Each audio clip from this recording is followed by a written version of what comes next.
चलिए आगे बढ़ते हैं। ये सवाल समझ लीजिएगा, अच्छा सवाल है, आप लोग ट्राई कीजिए। क्वेश्चन है बेटा, अ machine gun Fyers a bullet of mass 40 ग्राम। एक मशीन गन से 40 ग्राम की बुलेटें निकल रही हैं with a speed of 1200 meter per second. इन बुलेट्स की स्पीड कितनी है? 1200 मीटर पर सेकेंड से, ठीक है। The person holding the gun can exert a maximum force of 144 newton on it. जो आदमी उसको लिए खड़ा है वो ज़्यादा से ज़्यादा 144 न्यूटन फोर्स लगा सकता है। Find the number of bullets that can be fired from the gun पर सेकेंड। कितनी बुलेट्स फायर होंगी पर सेकेंड, ताकि वो ऑब्वियस सी बात है पकड़ा रहे। ज़्यादा बुलेट्स फायर करेगा तो फिर खुद ही पीछे चला जाएगा, ठीक है। आओ भैया बताएं सभी लोग, देखो पहले तो आप ये सोचो कि जब आप 2 साल बाद 1 साल बाद पेपर दे रहे होगे तो आपको क्या ये क्वेश्चन याद आएगा किस टॉपिक का है। तो दिमाग में पहले आना चाहिए टॉपिक न्यूटन्स लॉ का है कि नहीं है। सब टॉपिक क्या है? अरे मास है, वेलोसिटी है, और कुछ दिया हुआ है। चलो छोड़ो, आओ उधर देखो। एक काम करते हैं, इसको फाइनल वेलोसिटी लेते हैं, इनिशियल वेलोसिटी को 0 लेते हैं जब वो नहीं चल रही होगी, ठीक है। अब बताओ इनिशियल मोमेंटम क्या रहा होगा बुलेट्स का? इनिशियल मोमेंटम रहा होगा 0। फाइनली जब निकली तो उनका मोमेंटम क्या होगा? m into b. 0.04 into velocity 1200, ये 1200 को 48 kg मीटर पर सेकेंड का मोमेंटम हो गया। ये समझ में आ गया? अब चेंज इन मोमेंटम कितना होगा? Change in momentum 48 kg meter per second ही होगा, सही है। और आप सबको पता है कि इंपल्स जो होता है वो चेंज इन मोमेंटम के बराबर होता है, और इंपल्स को ही f इंटू डेल्टा टी भी कहते हैं।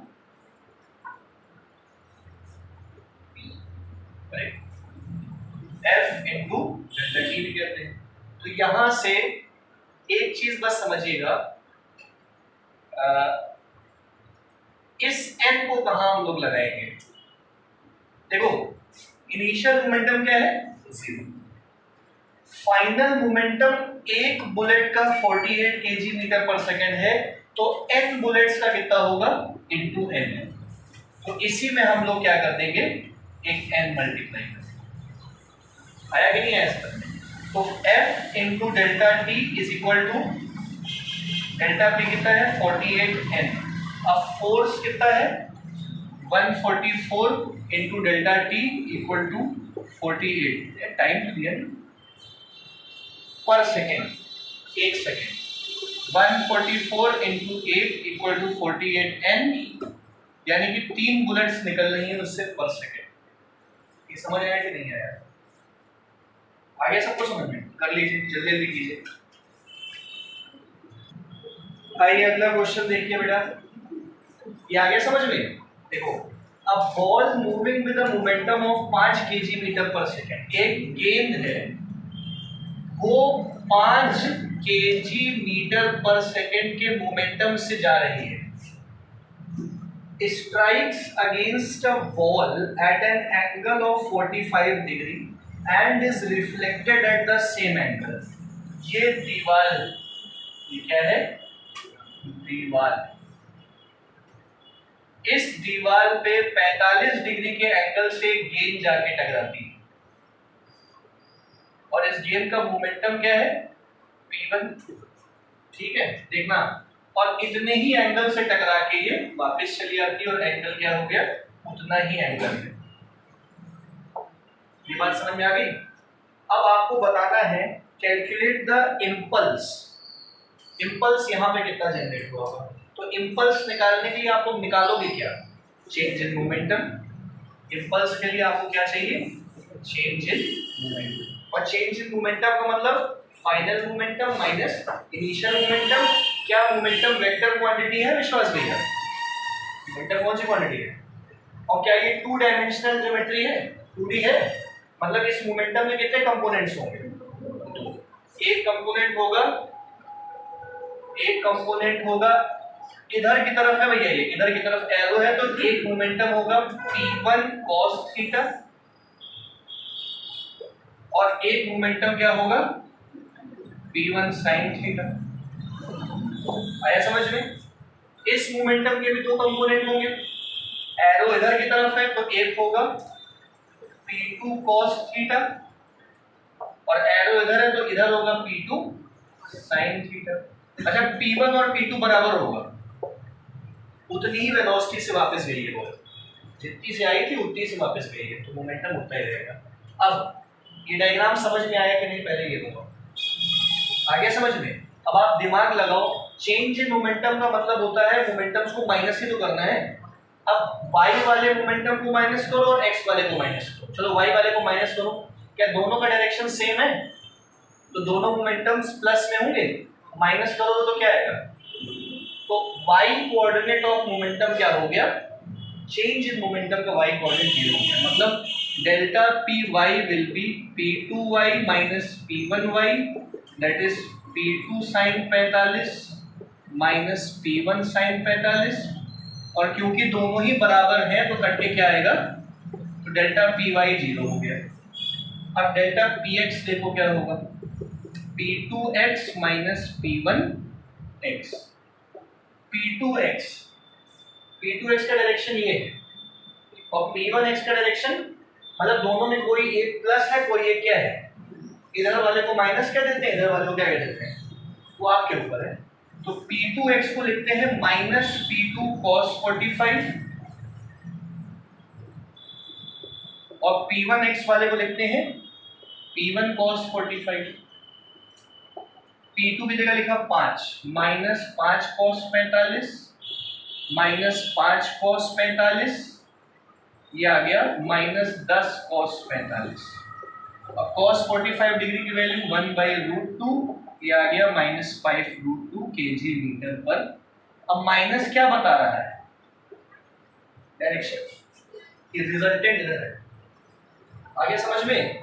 तो माइनस का मतलब resultant will be along negative direction of x axis.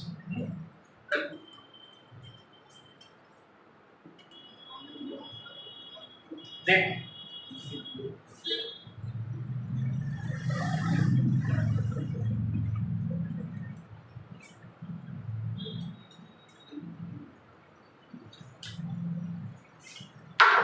आइए ध्यान दीजिए,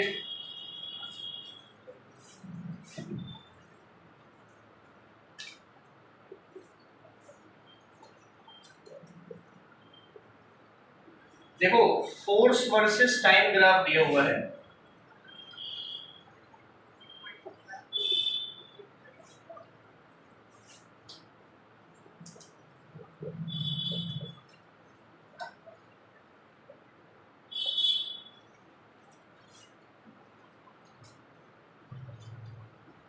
ये सही है, इस ग्राफ से हमें इंपल्स पता करना है। फोर्स वर्सेस टाइम ग्राफ से हमें क्या पता करना है? इंपल्स पता करना है। तो भैया पहले तो इंपल्स का फॉर्मूला क्या होता है? J = F × delta T. अब फोर्स और टाइम ग्राफ जो बना हुआ है, क्या ये फोर्स और टाइम मल्टीप्लाई में है? क्योंकि ये दोनों मल्टीप्लाई में है तो अगर ग्राफ का हम लोग एरिया निकालते हैं, अगर ये दोनों डिवाइड करते हैं तो ग्राफ का क्या निकालते हैं? स्लोप। ये दोनों क्या कर रहे हैं? मल्टीप्लाई कर रहे हैं, तो ग्राफ का क्या निकालोगे? तो इस ग्राफ का जो एरिया आएगा वो पूरा का पूरा एरिया क्या बताएगा? इंपल्स। क्या बताएगा? तो एरिया तो निकाल हो गया। एरिया, इस ट्रायंगल का एरिया कैसे निकलेगा? हाफ, बेस कितना दिख रहा है, हाइट कितनी दिख रही है? 4, प्लस इस रेक्टेंगल का 4 × 1 प्लस इस ट्रायंगल का हाफ इंटू बेस कितना है, हाइट कितनी है, इसको सॉल्व कर दीजिएगा तो इंपल्स आ जाएगा। नहीं समझ में आया? सिंपल सा क्वेश्चन था ये।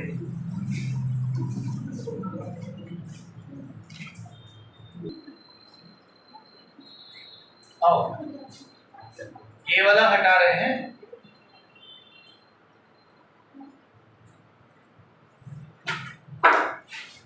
ये क्वेश्चन आप लोग जरा ट्राई कीजिए। 2 billiard balls of mass 30 gram each, 2 billiard balls of 30 gram each strike a rigid wall and as shown in the diagram. अच्छा देखो, एक रिजिड वॉल ये रही, एक रिजिड वॉल ये रही, ठीक है। बॉल 30 ग्राम की गेंद 0.03 केजी की बॉल 108 किलोमीटर पर सेकंड की रफ्तार से, पर आवर की रफ्तार से, 108 किलोमीटर पर आवर का मतलब 5/18 से करो कितना आएगा, 30 मीटर पर सेकंड की रफ्तार से एक बार ऐसे टकराती है और ऐसे टकरा के ऐसे वापस आ जाती है, और एक बार 45 डिग्री के एंगल से टकराती है और 45 से जाके 45 से ही वापस आती है। तो दोनों केसेस में इंपल्स का रेशियो क्या होगा? दोनों केसेस में इंपल्स का रेशियो क्या होगा? कर लोगे? चलाओ दिमाग। और चेंज इन मोमेंटम ना, तो यहाँ पे इंपल्स और यहाँ पे इंपल्स, पहले मोमेंटम तो निकालने हैं हम लोग। तो मोमेंटम का क्या फॉर्मूला होता है? Mass into velocity. मास है 0.03 इनटू वेलोसिटी कितनी है 30, तो ये कितना आएगा 0.03 इनटू 30 कितना होता है 0.9 केजी मीटर पर सेकंड के मोमेंटम आ गया। अच्छा यही इनिशियल मोमेंटम है, यही क्या होगा फाइनल, क्योंकि मास और वेलोसिटी उतनी है। अब ये देखो इस वाले केस में जितने मोमेंटम से गया उतने ही मोमेंटम से क्या आएगा, बस डायरेक्शन क्या होगा देखना, ध्यान देना। इंपल्स का फॉर्मूला होता है change in momentum in first part, और यहाँ पे होगा change in momentum in second part. ध्यान दीजिए, पहले पार्ट में जो मोमेंटम चेंज होगा फाइनल माइनस इनिशियल, ये बताओ फाइनल मोमेंटम इधर की तरफ होगा तो -0.9 होगा, नहीं समझे मैंने क्या कहा, ये होगा -0.9 माइनस, और गया कितने मोमेंटम से होगा +0.9, आया कि नहीं आया? 0.9 केजी मीटर पर सेकंड से गया था, -0.9 केजी मीटर पर सेकंड से आया, तो चेंज कितना हो गया, इतना हो गया। समझ गए? अब इस वाले में देखो, अच्छा हम y कंपोनेंट तो छोड़ ही देते हैं, वो तो कट ही जाएगा इसका, सिर्फ कौन सा कंपोनेंट बचेगा x कंपोनेंट। बताओ ये मोमेंटम से आया था तो इधर वाला मोमेंटम क्या होगा p cos 45, और इधर से गया तो यहाँ वाला मोमेंटम क्या होगा p cos 45, दोनों का डायरेक्शन अपोजिट है। तो p2 माइनस p1 जब करोगे चेंज के लिए, इसको इससे माइनस करोगे, ये वाला नेगेटिव होगा ना, -p cos 45 minus p cos 45, ऊपर आएगा -1.8 और ये 2p cos 45, 1.8 divide by 2 into 0.9, और cos 45 की वैल्यू कितनी हो गई, ये कट गया, ये आ गया √2 डिवाइडेड बाई। नहीं समझ में आया? किसको किसको नहीं आया ईमानदारी से बता दो, फिर से समझा देंगे। आ गया सर?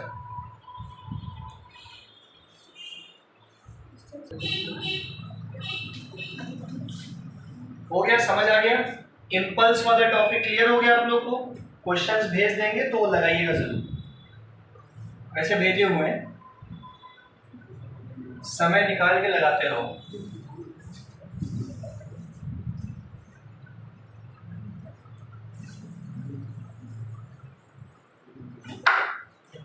बेटा अगला सवाल क्या है,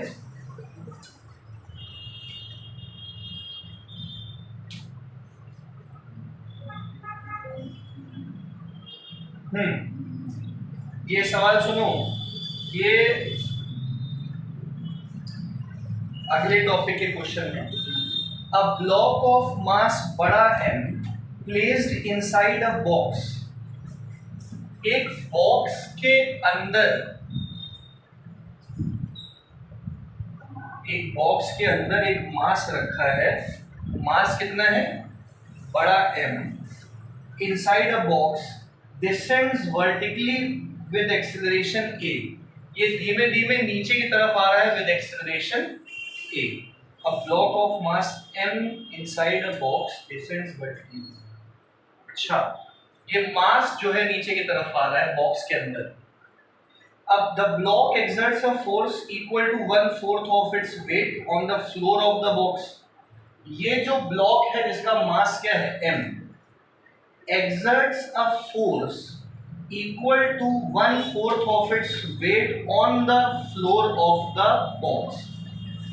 इसका जो भी वेट होगा, पहले तो इस M मास का वेट कितना होगा mg, उसका 1/4 हिस्सा mg/4 फोर्स ये वाला ब्लॉक इसके फ्लोर पे लगा रहा है, जमीन पे लगा रहा है।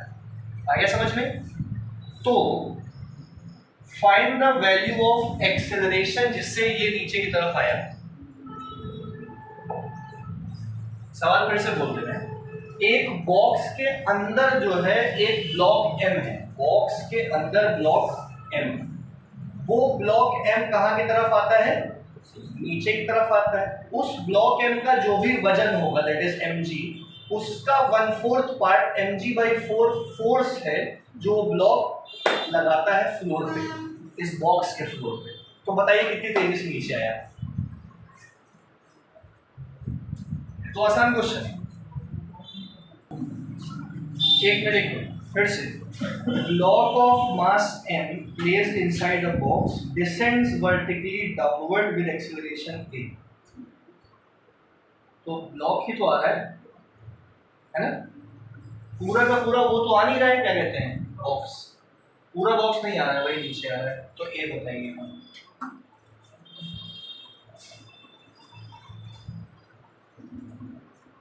ऑप्शन है g/4, g/2, 3g/4 और g।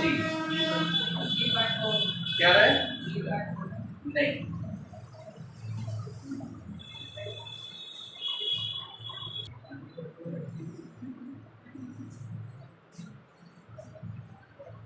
किसी ने सोचा, हम बताएं?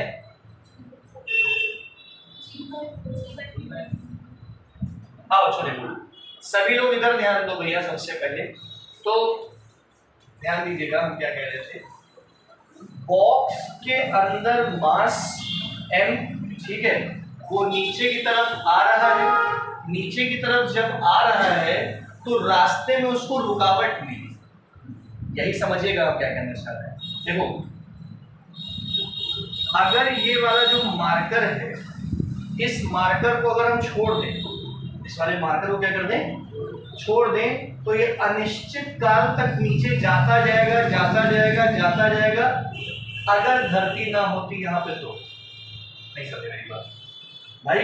इसको जो है, इस मार्कर को अर्थ अपनी तरफ खींच रहा है। एक तरीका तो ये है कहने का, चल रहा है, एक चीज कहने की ये है कि ये मार्कर को अर्थ अपनी तरफ क्या कर रहा है, खींच रहा है। That is gravitational force Gm1m2/r²। पता है ना सबको ये फॉर्मूला। लेकिन अगर हम यहां से अर्थ हटा दें, अर्थ को साइड कर दें और फिर इसको छोड़ दें, तो भी नीचे गिरता चला जाएगा। ये कभी एक्सपेरिमेंट सुने हो? अगर आप लोग मान लो प्रियांशु, अब प्रियांशु जो है, प्रियांशु को लिफ्ट के ऊपर, लिफ्ट में खड़ा कर दिया गया। लिफ्ट अभी नीचे जा नहीं रही है, लिफ्ट खड़ी है, प्रियांशु लिफ्ट पे खड़े हैं। बात समझ में आ रही है?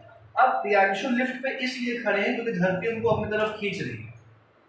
बात समझिएगा। अब हम क्या करें, लिफ्ट नीचे लेके जाएं। अब प्रियांशु को थोड़ा थोड़ा हल्का महसूस होगा। क्यों प्रियांशु हल्का महसूस होगा? नहीं, नीचे तो जा रहा है, लेकिन तुमको हल्का क्यों महसूस होगा?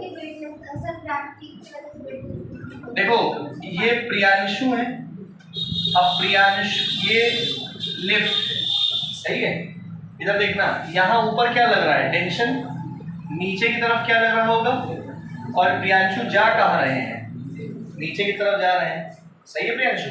तो यहाँ पे बताओ इक्वेशन क्या बनेगी तुम्हारे लिए। हाँ mg माइनस तनाव इक्वल टू ma।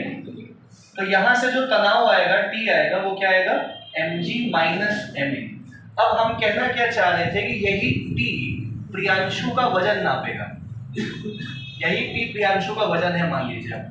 तो mg was actual weight of Priyanshu, लेकिन mg में से ma कम हो गया जिससे प्रियांशु को वेटलेसनेस का एहसास होने लग गया। जब वो कहाँ आ रहे हैं लिफ्ट से, जब आप लिफ्ट से नीचे आते हो तो आपको हल्का महसूस होता है क्योंकि आपके वजन में से ma कम हो जाता है। वो फोर्स जिस एक्सेलरेशन से लिफ्ट कहाँ आ रही है नीचे आ रही है। अब जितनी तेजी से लिफ्ट नीचे आएगी, बहुत क्लियर बात समझना। अच्छा आपको ये बताओ कि g तो a से ज्यादा ही होगा, भैया इधर देखियो, हाँ बहुत जरूरी बात बता रहा हूँ, g किससे ज्यादा होगा।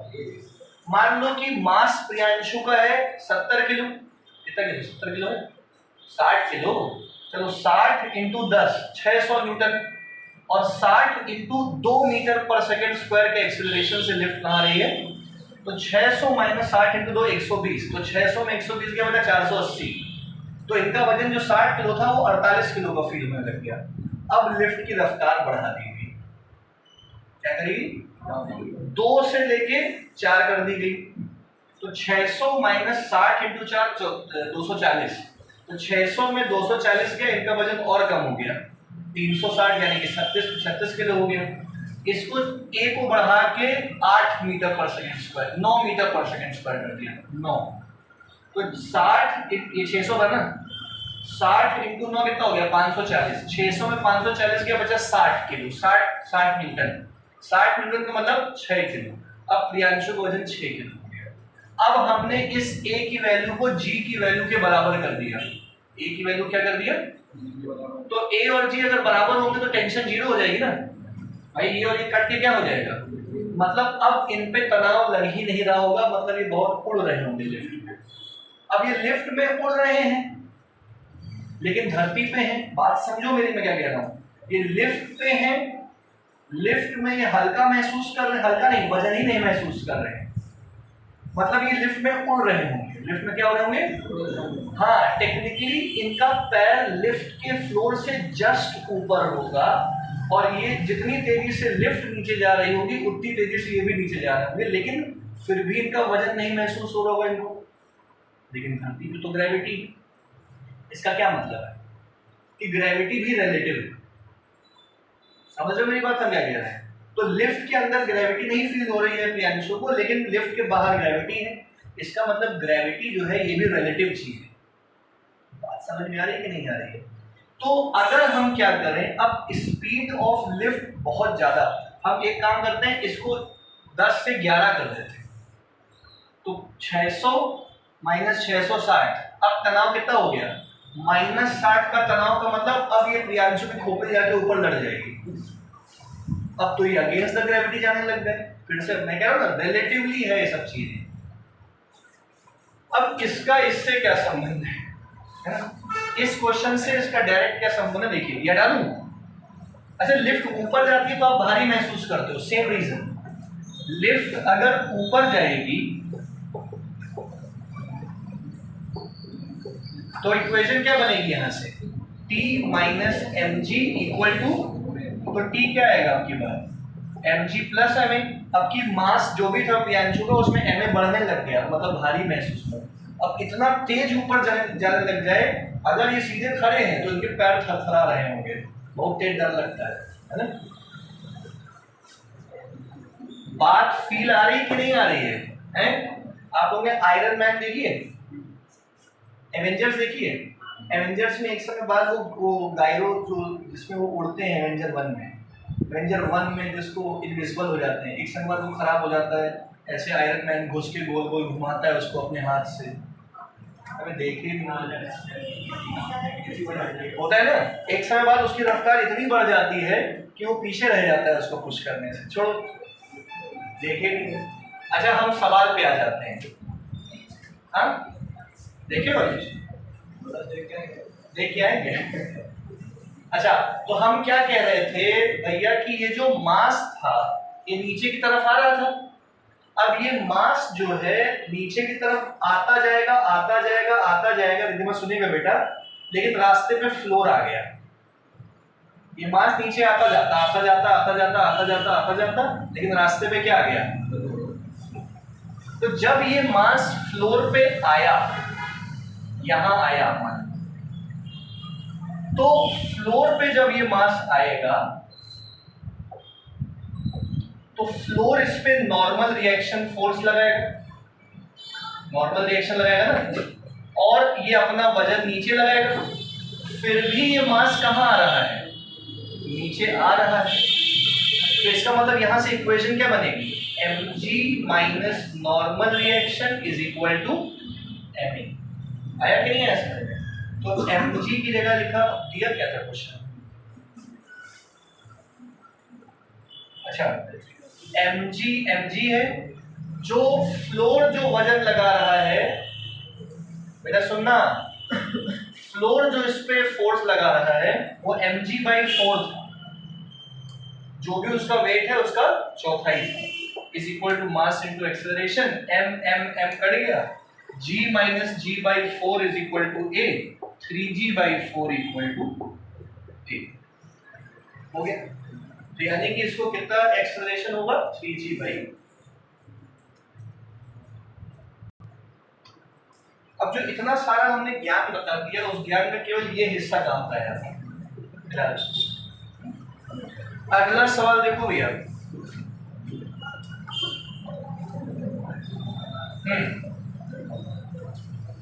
आप ही लोग करेगा कि नहीं कर पाए तो जूता खाओगे। Time period of a simple pendulum is t inside the lift when the lift is stationary।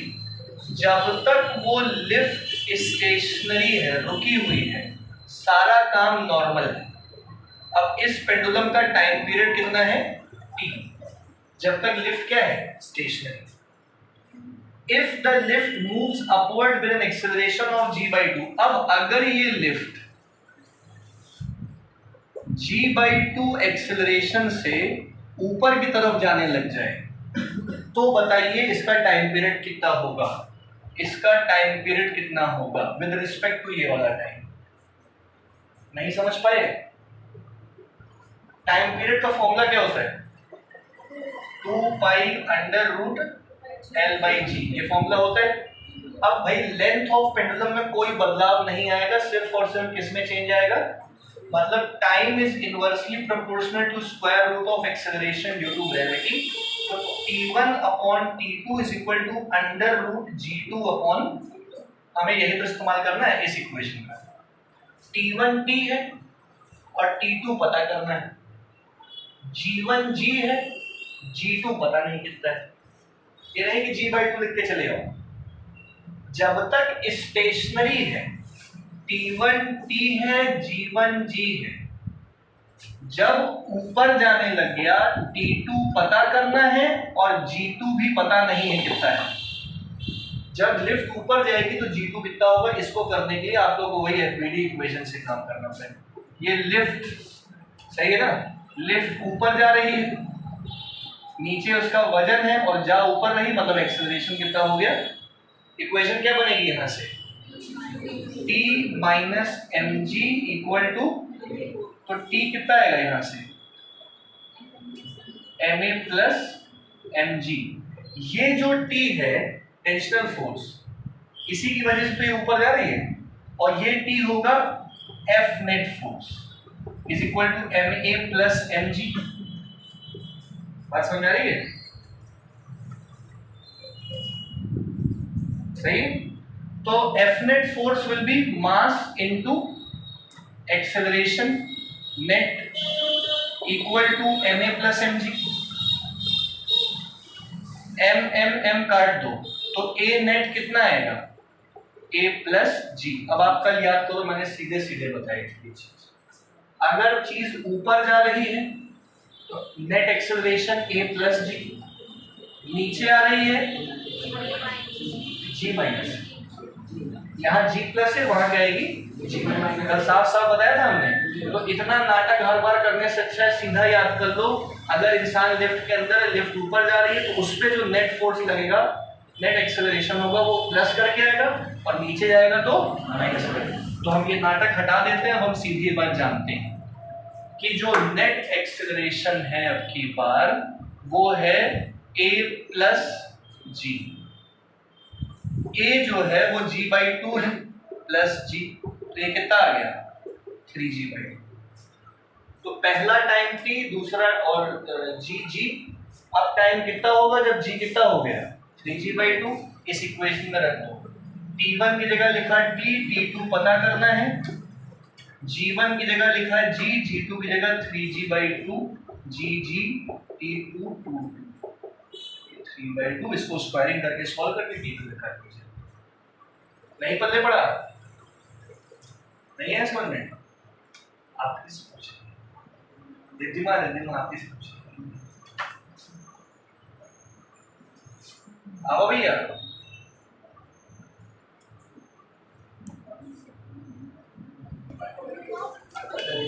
हटाए। जब आप लोग के दिमाग में घुस जाए कि भैया ऊपर जाते समय a प्लस जी करना है, तो आपको इतना सब नाटक सोचना नहीं पड़ेगा, फिर आप डायरेक्ट फॉर्मूला लगा दीजिएगा t1/t2 = g2/g1, t/t2 g plus g/2/g, बात खत्म। समझे? आगे बढ़ते हैं। ये क्वेश्चन जो है बेटा सुन लो, आप लोग को आता होगा, आप लोग ट्राई करिए।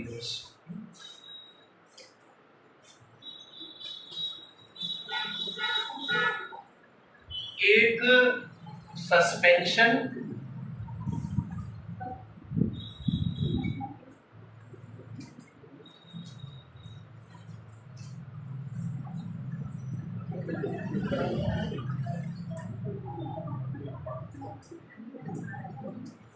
ये यहां हिमांक लटके हैं, देखो इधर, सुनिए सुनिए सुनिए। One end of a massless rope which passes over a pulley is tied to a hook। यहां पे हुक से कनेक्टेड है ये, सही है, और दूसरा एंड फ्री है जिससे हिमांक लटके। Maximum tension that the rope can bear is 840 Newton. ज्यादा से ज्यादा 840 न्यूटन की ये रोप टेंशन झेल सकती है। With what value of maximum acceleration can Himank of weight 60 kg climb on the rope?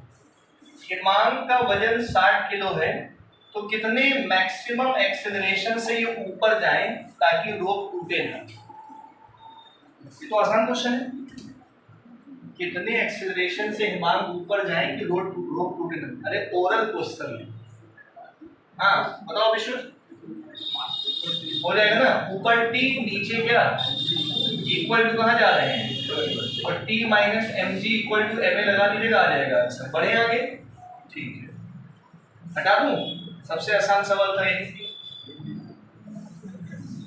आओ देखो अगला, ये वाला सवाल बताइए। मजेदार, सबसे बढ़िया सवाल है भैया, देखो और दिमाग चलाओ। पुली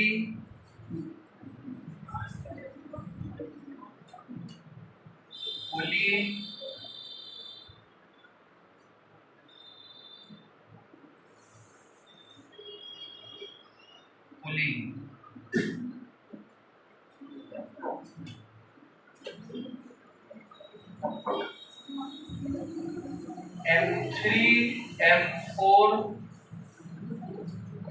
M2 M1, सही है।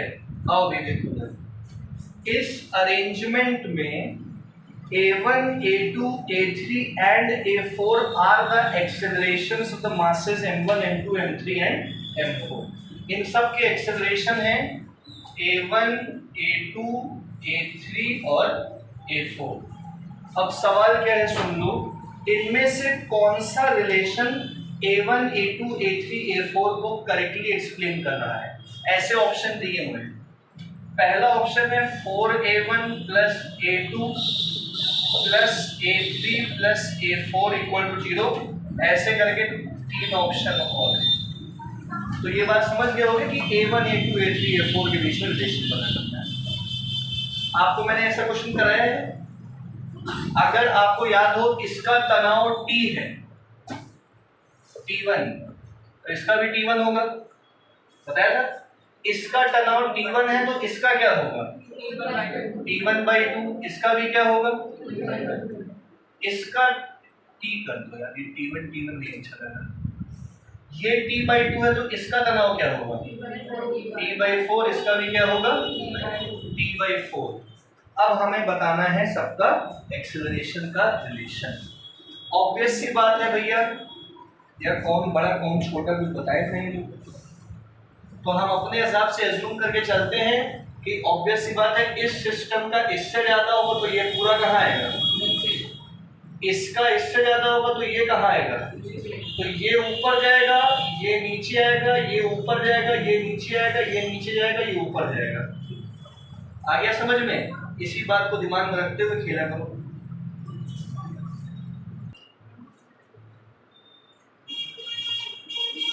देखो सभी लोग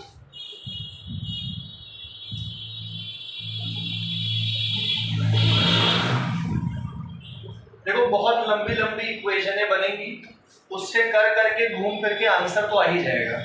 लेकिन आप लोग को देखो एक डायरेक्ट कंडीशन बता देते हैं इसमें, अगर याद रख पाना तो अच्छी ही बात है। सही है?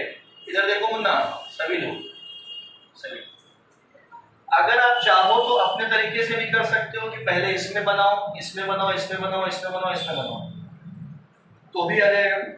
थोड़ा लंबा टाइम लेकिन होगा। ये जो बताएंगे ये आसान तरीका बताने जा रहे हैं। जितने भी तनाव लग रहे हैं, जितने भी इसेंशियल तनाव लग रहे हैं और एक्सेलरेशन है, उनका प्रोडक्ट का sum 0। Summation tension into acceleration equal to 0 लगा दो, ये कंडीशन है, काम आएगी। Summation tension into acceleration. अब देखो इफेक्टिव टेंशन एक्सेलरेशन, ध्यान दीजिएगा भैया, इधर परेशान ना होइएगा। यहां पे देखो बेटा, इधर ध्यान देना, यहां पे T इस वाले पे क्या लग रहा है T, और इसका एक्सेलरेशन कितना है A1, T A1, बात समझ में आ गई? प्लस इसका देखो T/2 A2, T/2 A2। इससे कोई मतलब नहीं, ये इंडिविजुअल वालों से बात कर रहे हैं जिसमें मास लगा हुआ है। इसका T/4 A3, T/4 A3, इसका T/4 A4 इक्वल टू क्या कर दो 0। समझे कि नहीं समझे मैंने क्या कहा? इधर ये फिर से देख लेना, T into A1, T/2 into A2, T/4 into A3, T/4 into A4। बस सिंपल सा एक कंसेप्ट लगा दीजिए और एलसीएम 4 सब में से क्या कॉमन आ रहा है T, तो 4A1 2A2 plus A3 plus A4 equal to कितना हो गया, तो बचा 4A1 plus 2A2 plus A3 plus A4 equal to हो गया। कर लीजिए कर लीजिए।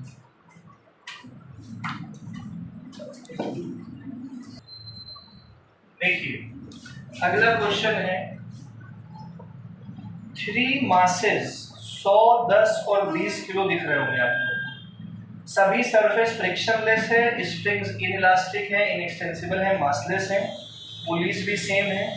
A force F is applied on the system so that the mass M2 moves upward with an acceleration of 2 metre पर सेकंड। ऐसा फोर्स लगाया गया इधर की तरफ कि ये मास कहाँ चला जाए ऊपर चला जाए with an acceleration of 2 metre per second square, तो बताइए कितना फोर्स लगाएगा। ये तो कर ही ले लो, समझिए मेरी बात। फोर्स लगाया गया किस वाले पे, 100 किलो वाले पे। इतनी तेजी से फोर्स लग रहा होगा कि भैया ये वाला मास पीछे जाके इसको कहाँ खींच लिया होगा, ऊपर खींच लिया होगा। तो बताइए कि फोर्स कितना लगाया गया। ऑप्शन है 6, बहुत ज्यादा ऑप्शन है, 3360, 3360 न्यूटन, ऐसे ही 4 ऑप्शन और हैं। समझ गए क्या सोचोगे? आओ भाई देखो हम बता रहे हैं। सबसे पहले तो आप ये चीज सोचो बेटा कि इस पे फोर्स लगाने से ये ऊपर जा क्यों रहा है। इस देखो क्वेश्चन सब फीलिंग वाले हैं। आप लोग ये देखो कि इधर से जैसे ही फोर्स लगाया गया, अगर मान लो कि हमने भैया ये चीज है और हमने इसके ऊपर कुछ रख दिया, ये मार्कर रख दिया, मार्कर तो ऑब्वियस सी बात है सरक जाएगा। अब हमने इधर से फोर्स लगाया तो इतनी तेजी से फोर्स लगाया कि मार्कर पीछे खिसक गया, नहीं ना। खैर इसमें तो रोलिंग फ्रिक्शन और तमाम नाटक है, लेकिन अगर सीधी सीधी चीज हो तो भी आया कि नहीं आया पीछे, तो ये पीछे आएगा या रिलेटिवली आएगा तो वो कहाँ जाएगा, ऊपर जाएगा, है कि नहीं। तो अब आप लोग पहले तो ये समझो कि यहाँ 2 सिस्टम है। आप लोग ऐसे क्वेश्चनों को 2 सिस्टम में तोड़ो। एक सिस्टम है बड़े वाले मास का, एक सिस्टम है छोटे वाले मासेस का। बात समझ आ रही है? देखना, पहले हम सिस्टम 1 पे काम करते हैं, सिस्टम ऑफ बड़ा एम। तो बड़े एम का जब सिस्टम आप देखोगे, देखा ब्रदर, इस बड़े एम पे जब आप इधर फोर्स लगाओगे, ठीक है, तो इस वाले पे इधर एक तनाव क्रिएट होगा। इधर फोर्स लगाने से ये मास के इधर खिसकने से रिलेटिवली यहां क्या क्रिएट होगा, तनाव, जिससे ये कहां जाना शुरू करेगा, तो इधर भी तो क्रिएट होगा फिर तनाव, है कि नहीं है। तो 2 तनाव क्रिएट हुए, एक ये तनाव क्रिएट हुआ, एक ये तनाव क्रिएट हुआ, तो इधर वाला तनाव आ गया हमारे पास। इधर की तरफ तनाव क्रिएट होने से ये वाला मास इधर जाएगा, ये वाले तनाव से ऊपर जाएगा, ये वाले तनाव से इधर की तरफ जाएगा, मतलब ये वाला मास इस वाले मास से चिपकेगा, तो एक यहां पे नॉर्मल रिएक्शन फोर्स क्रिएट करेगा। नहीं समझ मेरी बात? ये वाला मास इस मास पे क्या क्रिएट करेगा, नॉर्मल रिएक्शन क्रिएट करेगा। पल्ले पड़ा कि नहीं पल्ले पड़ा? तो यहां पे आप लोग देखो तो F के हॉरिजॉन्टल फोर्स को अपोज करने के लिए 2 हॉरिजॉन्टल फोर्स है।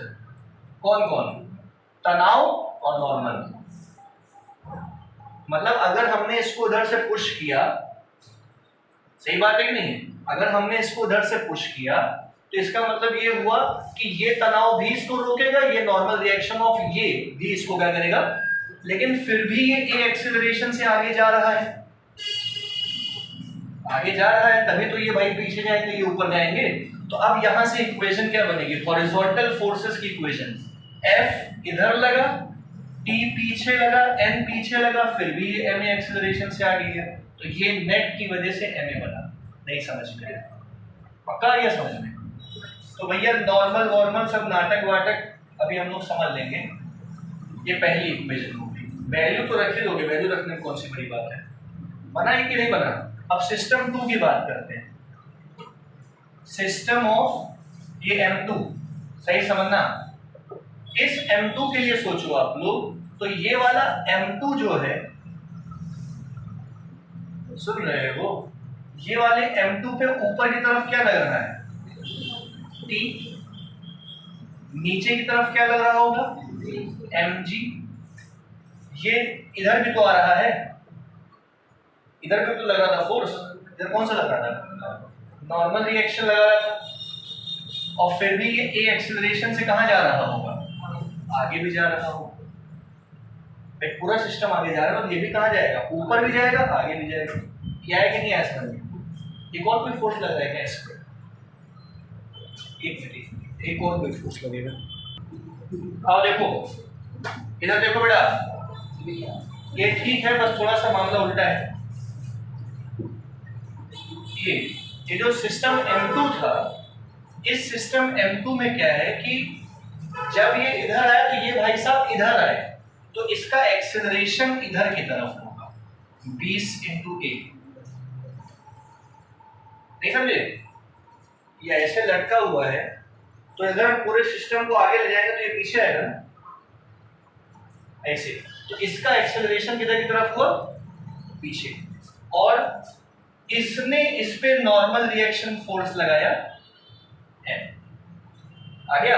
अब भैया ये पूरा का पूरा सिस्टम जो है, ये मास ऊपर जा रहा है, तो ये मास ऊपर क्यों जा रहा है? ए एक्सेलरेशन से, क्योंकि टी m2g से क्या है? बड़ा। तो यहां से इक्वेशन क्या बनेगी? T minus m2g is equal to m2a, और ये b से और n बराबर होगा, and n is equal to कितना हो जाएगा? 20a। ये और ये बराबर होंगे ना, तभी तो ये डोलना बंद करेगा। सही है? और धीमे धीमे कहाँ जाएगा? तो भाई अब सारी इक्वेशन बन गई है, अपना काम क्या है? केवल वैल्यू पुट करना। वैल्यू पुट कर लो कि कहाँ कहाँ क्या क्या पुट करनी है।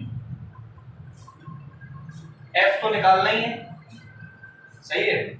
और यहां से किसकी वैल्यू निकलेगी? t की। यहां से t की वैल्यू कितनी आएगी? m2a plus m2g। यहां से t निकाल लो, m2 को कितना पता है? 20। n की वैल्यू कितनी है? 20। तो t और n और a और छोटा ये बड़ा n रख के किसकी वैल्यू आ जाएगी?